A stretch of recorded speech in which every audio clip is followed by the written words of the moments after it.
নমস্কার বন্ধুরা, আমি তনুশ্রী আবার চলে এলাম আরেকটি নতুন ভিডিও নিয়ে তোমাদের কাছে। তো দেখো, আজকে বাজার থেকে পাবদা মাছ আনা হয়েছিল।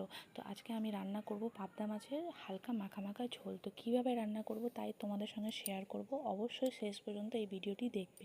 তো দেখতে পেলে আমি কড়াই আগে তেল গরম হতে দিয়ে দিলাম, তারপর কালো জিরা, পেঁয়াজ, তেজপাতা ফোড়ন দিয়ে নিলাম, তারপরে বেটে রাখা মশলাগুলো তাতে অ্যাড করে দিলাম।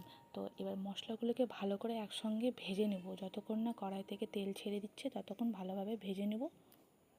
আর দেখো, মশলাগুলো প্রায় ভাজা ভাজা হয়ে গেছে।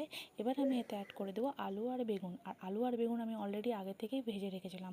এবার আলু আর বেগুন এই মশলাগুলোর মধ্যে দিয়ে দিলাম। এবার ভালোভাবে এগুলোকে কিছুক্ষণ ভেজে নেব। আর ভাজা হয়ে গেলে পরিমাণ মতো জল আমি এতে দিয়ে দেবো।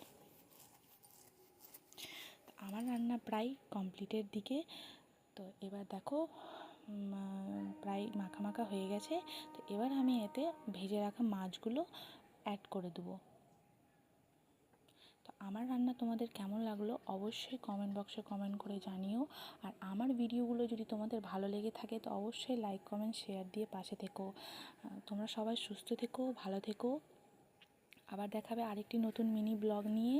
তো আমিও তোমাদের পাশে আছি। তো বাই বাই, থ্যাংক ইউ ভিডিওটি